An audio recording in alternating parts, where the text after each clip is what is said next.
For it was a witty and truthful rejoinder which was given by a captured pirate to Alexander the Great. The king asked the fellow, "What is your idea in infesting the sea?" And the pirate answered with uninhibited insolence, "The same as yours in infesting the earth. But because I do it with a tiny craft, I'm called a pirate. Because you have a mighty navy, you're called an emperor." These words, written by St. Augustine, encapsulate one of the most fundamental problems of political philosophy, namely why governments are morally justified to take actions that no individual or group of individuals are permitted to take. Governments demand a portion of everyone's income, decide what substances may be consumed, regulate and restrict voluntary transactions, and even force individuals to fight their wars. These, among many other things, would be seen as ethically impermissible if undertaken by any individual or group other than one's government. Justifying this special moral status of government is known as the problem of political authority. In this video, relying on the work of contemporary philosopher Michael Huemer and his book The Problem of Political Authority, we will look at the various ways this problem has been approached. Before we begin, it should be noted that our purpose is not to examine whether government is beneficial or a prerequisite for an adequately functioning society, for as Huemer points out, the question is whether the government has certain special rights that you and I do not have, and whether we have certain special duties to the government that we do not have towards anyone else.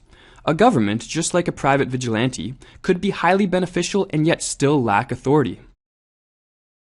An easy and relatively uncontroversial way to justify political authority would be to say that people explicitly consent to it.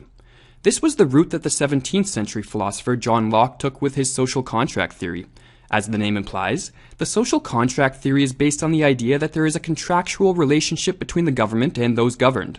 However, while Locke's theory is certainly famous, it is now largely of historical interest, because no such contract exists, nor has such a contractual relationship ever played much, if any, role in forming governments. The philosopher David Hume realized this, and suggested that most governments were not formed by contract, but rather through conquest and war.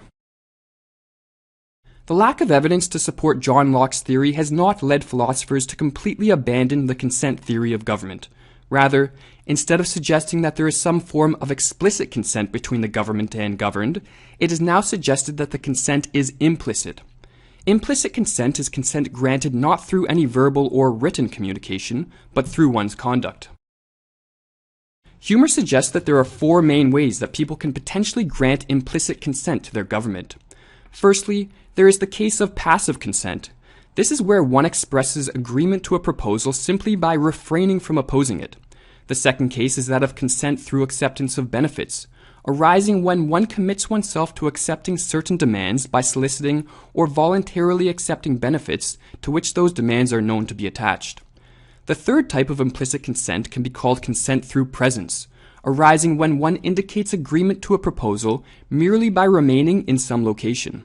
The fourth type Huemer identifies, which is called consent through participation, occurs when one implicitly consents to the rules governing a practice by voluntarily participating in the practice.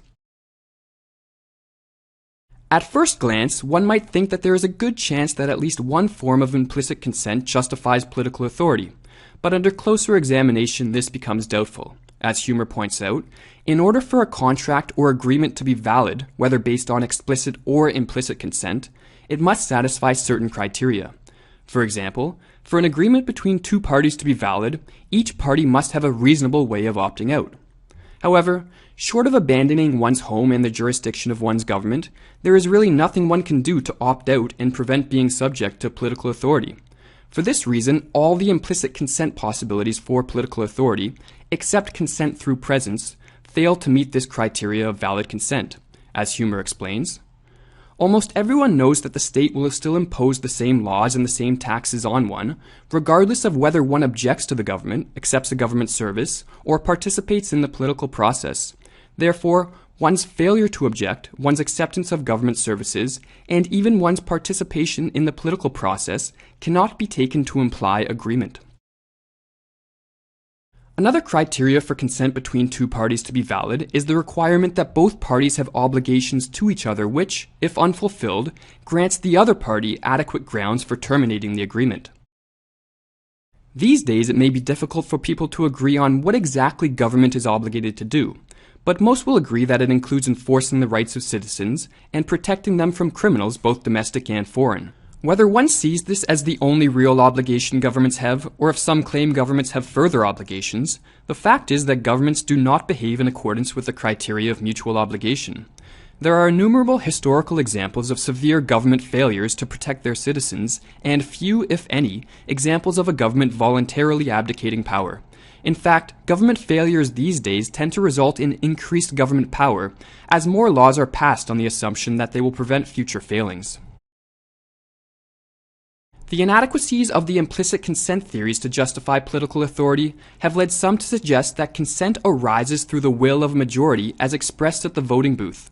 The problem with this theory is that to accept it, one must also accept the premise that the opinions of a large group of people can somehow impose obligations on a smaller group. Some may accept this, but it is certainly a view which runs counter to common sense. For example, if you were out for dinner with 4 people, could the consensus of 3 of them that you pay the whole bill make you morally obligated to pay? Furthermore, this belief that majority opinion is enough to coercively impose obligations on minorities can lead to what is called the tyranny of the masses. Comments by some of the greatest thinkers in history reveal their distrust of vesting too much power into the will of a majority. Aristotle wrote, "Unlimited democracy is, just like oligarchy, a tyranny spread over a large number of people." Benjamin Franklin famously said, "Democracy is 2 wolves and a lamb voting on what they are going to have for lunch." And Edmund Burke made this comment, "Of this I am certain, that in a democracy the majority of the citizens is capable of exercising the most cruel oppression upon the minority, and that oppression of the minority will extend to far greater numbers and will be carried on with much greater fury than can almost ever be apprehended from the dominion of a single spectre." The difficulty of justifying political authority based on consent, whether it be explicit, implicit, or the consent of a majority, has led some to resort to what are called consequentialist arguments for political authority. The consequentialist argument suggests that the benefits that arise from vesting government with a special moral status are significant enough that they warrant the costs of obedience. Or in other words, political authority is justified by the beneficial consequences that arise from government action. For the consequentialist argument to hold, a government must be seen as providing benefits that outweigh the costs of obedience. And this has not always been the case, as the author Larkin Rose put it. Flip through any history book and you will see that most of the injustice and destruction that has occurred throughout the world was not the result of people breaking the law, but rather the result of people obeying and enforcing the laws of various governments. The evils that have been committed in spite of authority are trivial compared to the evils that have been committed in the name of authority. But even if one believes the benefits of government largely outweigh the costs of obedience, as many do, it is not clear how merely providing benefits can justify the special moral status associated with political authority. If providing benefits gives the individuals who make up government a special moral status, does it not follow that other groups should be able to obtain this special moral status if they provide significant benefits to society?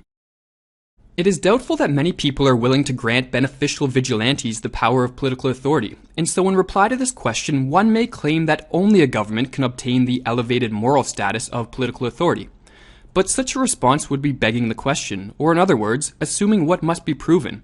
And what must be proven in this case is why governments have a special moral status that differentiates them from all others.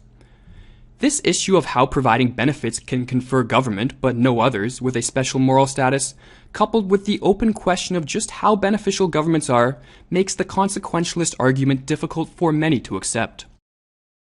To conclude, while it is apparent that the problem of political authority is both an important issue and one which has not adequately been resolved, it is interesting that so few people pay attention to the issue. Perhaps David Hume was onto something when he wrote in the 18th century, "No maxim is more conformable, both to prudence and morals, than to submit quietly to the government, which we find established in the country where we happen to live, without inquiring too curiously into its origin and first establishment. Few governments will bear being examined so rigorously."